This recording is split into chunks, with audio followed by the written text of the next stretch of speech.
छत यहाँ पर पूरी पिचक गई है और काफी स्थिति ऐसी है कि कभी भी टूट सकती है। यार क्या कहना, हम तो ये अर्जियां लिख लिख के और बोल बोल के हम शासन को भी और नेताओं को भी थक गए हैं।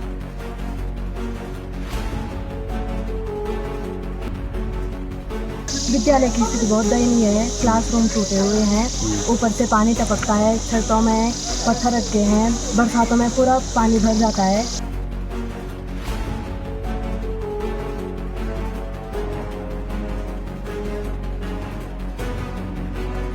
स्कूल के अध्यापकों ने चंदा करके वो दीवार बनाई थी।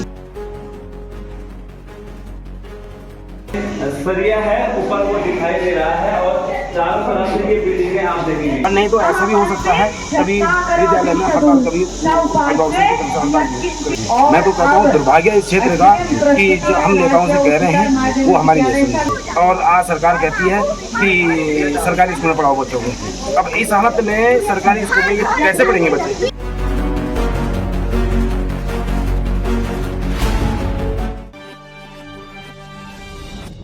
नमस्कार, मैं हूं आपके साथ संदीप बर्तवाल और आप देख रहे हैं बीबीसी उत्तराखंड। जनपद चमोली के विकासखंड पोखरी के राजकीय इंटर कॉलेज थाराबेड़ में हम इस समय मौजूद हैं और विद्यालय आज भी जो जर्जर भवन है इनकी तरफ से जूझ रहा है। आप हमारे पीछे देखेंगे यहाँ पर ये टीन सेट है और काफ़ी पुरानी ये विद्यालय है।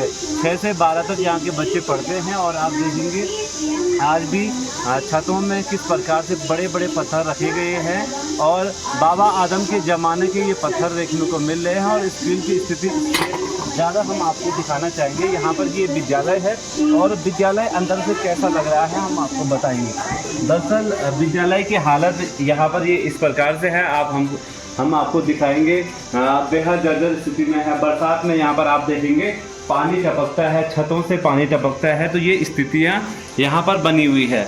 और अन्य क्लासरूम भी हैं। ये भवन है, ये मुख्य भवन है। हालांकि पीछे से भी यहाँ पर भवन बना हुआ है, लेकिन भवनों में लगातार जो जर्जर समस्याएं हैं छात्रों की वो है। कक्षा 8 और कक्षा 7 के जो भवन है इसमें हम मौजूद थे और अब आपको दिखाएंगे यहाँ पर स्थिति क्या क्या है, क्या क्या स्थितियाँ खराब, जो बिल्डिंग की प्रमुख समस्याएं हैं वो यहाँ पर विद्यमान हैं। जनपद चमोली का थाराबेड़ ये स्कूल है और विद्यालयी जो अधिकारी है कहीं ना कहीं आज भी ऐसे विद्यालयों में जहाँ पर एक बड़ी मात्रा में जो कार्यक्रम है वो यहाँ पर होते हैं। आज संस्कृत महोत्सव है, लेकिन बिल्डिंगों का बेहद ही अभाव है। और यहाँ पर आप देखेंगे नीचे की ये तस्वीरें हैं ग्राउंड में, किस प्रकार से ये हालात यहाँ पर पैदा हो रहे थे। या आप इस बिल्डिंग के दरवाजे आप देखेंगे तो आप समझ सकते हैं सरकारी विद्यालयों के हाल क्या है। और मुख्य बिल्डिंग है और यहाँ पर बिल्डिंग की समस्या होने के कारण कहीं ना कहीं समस्याएं हैं। और हमारे साथ यहाँ पर यहाँ के जो अभिभावक संघ के अध्यक्ष हैं प्रदीप चौहान जी, बहुत स्वागत है बीबीसी उत्तराखंड में। सबसे पहले बर्तवाल जी आपका भी बहुत बहुत धन्यवाद। और चौहान जी, हमने देखा विद्यालय में समस्याएं हैं, जैसे फील्ड में भी लैंडस्लाइड हो रहा है। इस विद्यालय में जो मुख्य भवन है वो नहीं है, जबकि आप लगातार संघर्षरत है, क्या कहेंगे सर? सर क्या कहना, हम तो ये अर्जियां लिख लिख के और बोल बोल के हम ये शासन को भी और नेताओं को भी थक गए हैं। सर अधिकारियों के चक्कर आप काटते रहते हैं, लेकिन क्या कहते हैं अधिकारी? आप देखेंगे आज इतनी मोटी फाइल हमारे पे बन चुकी है, अभिभावक संघ अध्यक्ष होने के नाते मेरे पे भी और विद्यालय की अलग फाइल है। तो मतलब कोई भी सुनवाई नहीं होती है। बरसात में अभी यहाँ पे भूस्खलन हो गया था और पूरी दीवार अभी स्कूल के अध्यापकों ने चंदा करके वो दीवार बनाई थी, पर ऊपर से टूटने के कारण अभी तक उसका कोई हमने लिख के दे रखा है, विद्यालय ने भी, मैंने भी। बिल्डिंग की हालत आप देख रहे होंगे कितनी चिंताजनक वो है, हालत है। ऊपर बच्चे बैठे रहते हैं, मैंने विधायक जी से भी कहा, यहाँ पे सांसद बोले हैं जिनसे भी कहा, पर कोई भी सुनवाई अभी तक नहीं हो पाई है। मैं तो कहता हूँ दुर्भाग्य इस क्षेत्र का कि जो हम नेताओं से कह रहे हैं वो हमारी नहीं सुनी। हाँ जी, मैंने एक चीज़ देखा, आज भी जो पुराने ज़माने के खंडर भवन होते थे वो इससे अच्छे हैं, क्योंकि यहाँ मैंने देखा ऊपर छत से पानी टपक रहा है, वहाँ पर जो टीन सेट है वो ख़राब हो रखी है। तो छात्रों को कितना ख़राब यहाँ पर लगता है, आपसे शिकायत करते हैं? बताएं कि आप बहुत ज़्यादा दुख होता है। मैं ये बच्चे नीचे बैठे रहते ऊपर से पानी टपक रहा है। अभी मैं कल दूसरे से बात हो रही थी तो वो कह रहे थे परसों पढ़ाने उधर वाले भवन में, तो बोला पढ़ाऊँ क्या, बोला ऊपर से पानी टपक रहा, बोला है। तो गुरुजी को परेशानी, गुरुजन लोगों को तो परेशानियाँ हैं और बच्चों को तो है ही हैं, कैसे करके वो पढ़ेंगे। और आज सरकार कहती है कि सरकारी स्कूल में पढ़ाओ बच्चों को। अब इस हालत में सरकारी स्कूल में कैसे पढ़ेंगे बच्चे, उनका भविष्य कैसे बनेगा। यहाँ तक हालत हो रही है ये महोदय कि बच्चा टूट ये बैठे तो हमें ये डर लगा रहता है कि ऊपर से कोई चीज़ सीमेंट का हुआ है ये टूट न जाए। इस प्रकार की चिंताएं हैं। और चौहान जी, पूर्व में आपने भूख हड़तालें भी की, तमाम प्रकार के आंदोलन की, सड़क से भी यहाँ पर दूरी काफ़ी है, तो सड़क को लेकर के आप लगातार चिंताएं जताते हैं। मुख्य बिल्डिंग और सड़क का न होना अधिकारियों की लापरवाही किस प्रकार से दर्शाती है? महोदय ये सड़क यहाँ पे दिल्ली से टॉप से कटी हुई है, ये 300-400 मीटर कटी हुई है सड़क, ये 500 होगी, तो हमें सिर्फ 300 मीटर सड़क हमें इस विद्यालय तक के लिए चाहिए। मैं पीछे 2 बार डीएम साहब की बैठक हुई है, उसमें दोनों बार अर्जी लगा चुका हूँ, अभी तक कोई भी उसमें ये 2000 में ये सड़क जो है कटी थी जिला पंचायत के द्वारा, और किसी कारण से वो अधूरा छूट गया। और अधूरा छोड़ा तो मैं उसके बाद जब यहाँ पर अध्यक्ष बना तो मैंने जब देखा तो वही समय की दूरी है, तो मैंने क्या करा कि अर्जी दी। उस समय डीएम दरबार लगा यहाँ पे, तो वहाँ पे मैंने ये मुद्दा उठाया था। तो कुछ दिन बाद मेरे को एक लेटर आता है कि अगले दिन उसमें हम आपकी ये समस्याएँ रखेंगे, पर अभी तक आज दूसरी बैठक भी हो चुकी है डीएम साहब की, उसमें मैंने दिया, पर अभी तक कोई भी शासन द्वारा इस उसमें नहीं लिया गया। कितने छात्र हैं सर यहाँ पे? सर यहाँ पे छात्र 120 हैं जो रेगुलर हैं और 30 छात्र प्राइवेट हैं, और कम से कम 4 स्कूलों का यहाँ पर सेंटर होता है, विद्यालयों का परीक्षा सेंटर होता है। सर आपने देखा यहाँ पर रंगारंग कार्यक्रम होता है, विद्यालय के छात्र यहाँ पर राज्य स्तर पर भी प्रतिभा करते हैं कार्यक्रमों में, लेकिन संसाधनों का न होना, फील्ड में आज भी हालात जो है वो टूटा हुआ है, ऐसे में भी कार्यक्रम हो रहा है ब्लॉक स्तर पे, क्या करेंगे? एक विद्यालय परिवार का जज्बा है। सर ये तो देखो, मैं ये गुरु लोगों का बहुत बहुत धन्यवाद करता हूँ कि जो इतने परिस्थिति खराब होने के बाद भी यहाँ पे ऐसे कार्यक्रमों के लिए बच्चों का उत्साहवर्धन कर रहे हैं, और जो अपने मतलब ये कार्यक्रम हो सके दूसरे नागनाथ में भी हो सकते हैं, वहाँ पे सारी सुविधाएँ हैं, पर आज कुछ इन गुरु लोगों की बदौलत है कि वो कार्यक्रम यहाँ जो कार्यक्रम हो रहे हैं वो इस थालाबेड़ में हो रहे हैं, इतनी असुविधा होने के बाद भी। तो मैं गुरु लोगों का धन्यवाद करता हूँ। बहुत बहुत शुक्रिया चौहान जी आपका। क्या कहना चाहेंगे अंतिम सवाल सरकार से, शासन प्रशासन से, बिल्डिंग को लेकर तमाम चीज़ों को लेकर? अगर शासन प्रशासन हमारी सुनता है तो मैं तो कहूँगा कि पहले हमारी मुख्य जो बिल्डिंग है ये इससे भी बहुत बुरा हाल है, और ये तो है ही है। तो मैं तो ये कहूँगा पहले तो भाई बच्चों के भविष्य देखते हुए और इन बालियों का भविष्य देखते हुए आप जो है विद्यालय में भवन की तुरंत मांग करता हूँ मैं तो। दूसरा, जो जिला परिषद से हमारी सड़क कटी हुई आज अधूरी, उसको पूरा किया जाए फिलहाल, और मैं अगर कर देंगे तो बहुत अच्छी बात है, और नहीं तो ऐसा भी हो सकता है कभी विद्यालय में हड़ताल कभी।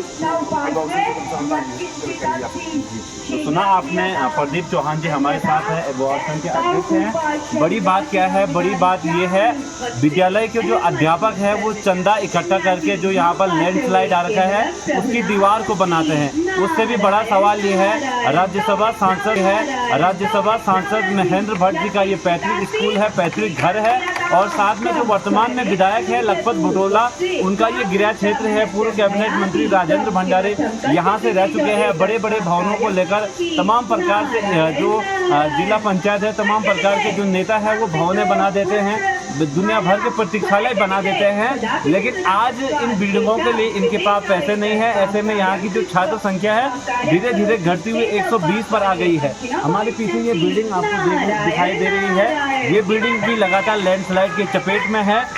वहाँ अंदर बैठे हुए जो छात्र रहते हैं, अध्यापक रहते हैं, उनको प्रत्येक वर्ष डर सताया रहता है। राजकीय इंटर कॉलेज थालाबेड़ की छात्राएं हैं, इनसे हम जानेंगे कि विद्यालय की स्थिति क्या है। क्या नाम है आपका? मोनिका, क्या कहेंगे यहाँ पर किस प्रकार से विद्यालय की स्थिति खराब है, क्या कहेंगे?